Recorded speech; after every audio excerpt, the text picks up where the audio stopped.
യേശുവിൻ്റെ ഏറ്റവും പ്രിയമുള്ള കുഞ്ഞെ, ഇന്ന് പീഡാനുഭവ വെള്ളി. കർത്താവിൻ്റെ തിരുസഹനങ്ങളെ നമ്മളും നെഞ്ചിലേറ്റ് വാങ്ങുന്ന ദിവസം. സങ്കീർത്തനം 55, 12, 13 വാക്യങ്ങൾ.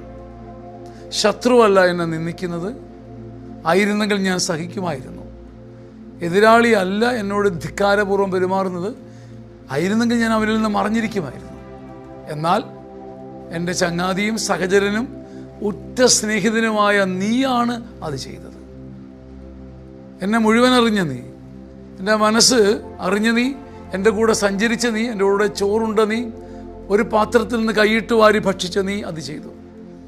ചതിക്കപ്പെട്ടതിൻ്റെയും ചതിച്ചതിൻ്റെയും ഓർമ്മകൾ തമ്പുരാൻ്റെ മുമ്പിൽ കണ്ണുനീരോടെ സമർപ്പിക്കേണ്ട കുരിശിൻ്റെ ദിവസമായത്.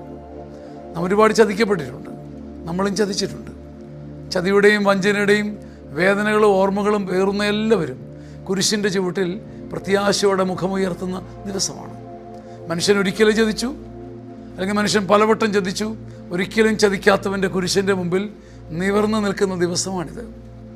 ശത്രുവല്ല അത് ചെയ്തത്, എതിരാളിയല്ല ധിക്കാരപൂർവ്വം തകർത്തത്. നിൻ്റെ ചങ്ങാതിയും കൂടെ സഞ്ചരിച്ചവനും ഉറ്റമിത്രവും അത് ചെയ്തു. ഈ പാനപാത്രം നീ ഇന്ന് കർത്താവിന് കൊടുക്കണം.